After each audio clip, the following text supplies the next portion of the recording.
So after 3 betas, Apple has released iOS 18.3 RC or release candidate.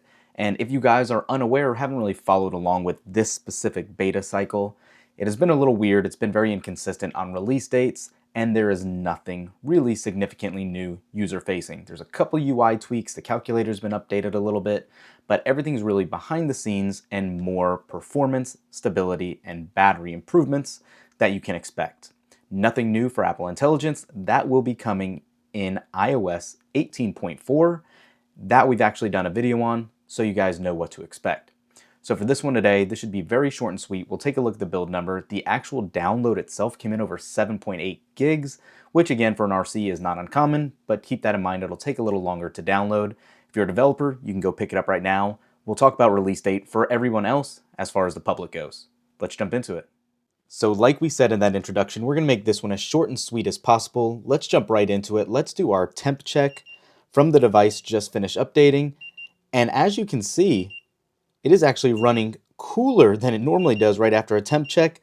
Maybe Apple's figured something out, but we are not seeing triple digits for the first time in a long time. Aside from that, actually jumping into the phone, let's go ahead and jump into settings, general, and about. And as you can see, iOS 18.3 has a full build number of 22D60. Barring any major unforeseen bugs, this should be the final version that is released to the public in the coming weeks or so. We'll talk about that in a second. But aside from that, this build did come in a little over 7.3 gigs, like we said earlier.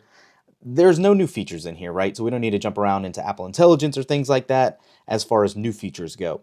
Something a little out of the norm for Apple is to actually revert what they were doing with Apple Intelligence. And if you actually go into the app summary notifications and things like that, that has actually been tweaked. The verbiage has changed to not only saying it's in beta, but that certain apps are not even eligible for the app summaries right now. Now we know priority notifications are coming in the near future, hopefully 18.4. We know battery intelligence is hopefully going to be coming then as well. And speaking about battery, let's jump back in here as well too really quickly to show you that even running all 3 betas now that have come to a conclusion, 129 cycle counts, we are actually still at 100% capacity. Very good to see, definitely a nice improvement. So all that aside though, all new here in this RC is technically the stuff we talked about already in the past. There is some changes to the robot in the Home app where you can actually tag smart robots in there. But aside from that, a couple of icon tweakings, there's nothing else really new here to go over.